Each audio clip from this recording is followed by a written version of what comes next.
Assalamualaikum warahmatullahi wabarakatuh. Kami dari kelompok 1 akan memaparkan 5 materi, yaitu pengertian apresiasi prosa, hakikat apresiasi prosa, tujuan apresiasi prosa, manfaat apresiasi prosa, dan teori apresiasi prosa. Untuk memenuhi tugas ujian tengah semester mata kuliah apresiasi prosa yang diampu oleh Ibu Leli Nisfi Setiana SPD MPD dan Ibu Dr. Ida Nurhamida SSLMU. Saya Sabang Faizun dengan NIM 3410240054. Saya Siva Amelia Indonesia dengan NIM 3410240056. Saya Tuna Hanifah dengan NIM 341024000059. Saya Triana Navita Anggani dengan NIM 341024000048. Saya Diah Amalia Salsabila dengan NIM 341024000014. Di sini saya akan menjelaskan pengertian dari apresiasi prosa menurut beberapa ahli. Yang pertama yaitu Boris Kraft. Apresiasi sastra adalah kegiatan memahami, menghayati, dan menilai karya sastra secara objektif dan kritis. Dalam konteks ini, apresiasi prosa berarti memahami dan menilai karya prosa seperti cerpen atau novel secara mendalam. Menurut Aminuddin, apresiasi adalah aktivitas yang bertujuan untuk mengenal, memahami, dan menikmati karya sastra. Apresiasi prosa mencakup pemahaman terhadap unsur intrinsik yaitu tema, tokoh, alur, dan lain-lain, dan ekstrinsik yaitu latar belakang, sosial, budaya, dan lain-lain dalam karya prosa. Menurut Sumarjo dan Sani, apresiasi adalah kegiatan menggauli karya sastra secara sungguh-sungguh sehingga timbul pengertian, kepekaan, perasaan, dan penghayatan terhadap karya itu.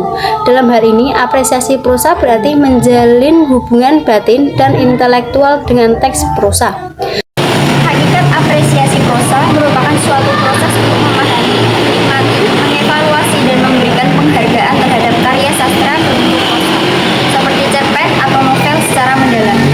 Komponen penting dalam apresiasi prosa meliputi 1. Pemahaman. Pemahaman yaitu menganalisis dan memahami unsur intrinsik maupun unsur ekstrinsik. 2. Penghayatan. Penghayatan yaitu memahami pesan yang ingin disampaikan. 3. Penilaian. Penilaian yaitu memberikan evaluasi terhadap karya.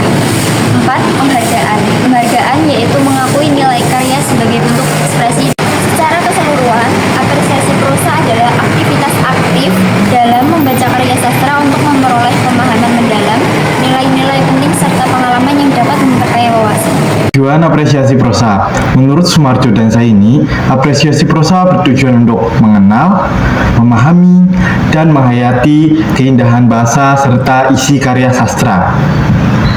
Itu berarti apresiasi prosa bertujuan untuk memahami isi dan makna, menumbuhkan rasa estetis, mengembangkan empati dan juga wawasan, serta mendorong kreativitas.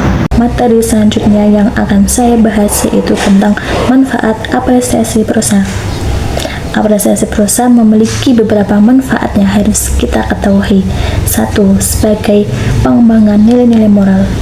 Pembelajaran apresiasi prosa itu dapat memberikan sumbangan penting dalam perkembangan nilai-nilai moral, karena tokoh dalam karya prosa melalui dialog dan monolog dapat menjadi sumber belajar untuk menanamkan kemampuan berpikir kritis dan kreatif terhadap nilai-nilai moral. Manfaat yang kedua yaitu mengembangkan kemampuan berpikir. Apresiasi prosa melibatkan pemahaman yang mendalam tentang karya sastra, termasuk struktur, tema, tokoh, dan pesan yang ingin disampaikan penulis. Proses apresiasi prosa itu dapat mendorong pembaca untuk berpikir kritis terhadap karya sastra, menganalisis kekuatan dan kelemahan, serta dapat menafsirkan makna secara mendalam. Manfaat yang ketiga yaitu memperluas pengetahuan dan wawasan. Apresiasi prosa itu dapat memperluas pengetahuan tentang sastra yang ada di Indonesia dan bahkan sastra yang ada di dunia secara umum, baik dari segi teori, sejarah, maupun perkembangannya. Nah, itu tadi beberapa manfaat dari mempelajari apresiasi prosa. Selanjutnya, saya akan menjelaskan mengenai teori apresiasi prosa. Jadi, apresiasi prosa adalah proses memahami, menilai, dan menghayati sastra seperti novel, cerpen, dongeng, dan sebagainya, supaya kita tahu makna dan bisa menganalisis sebuah karya. Nah, jenis-jenis prosa yaitu ada dua. Yang pertama prosa lama dan yang kedua prosa baru. Prosa lama yaitu karya sastra yang belum mendapat pengaruh dari sastra atau kebudayaan barat. Sedangkan prosa baru adalah karangan prosa yang timbul setelah mendapat pengaruh sastra atau budaya barat. Nah, dalam prosa terdapat unsur-unsur intrinsik dan ekstrinsik.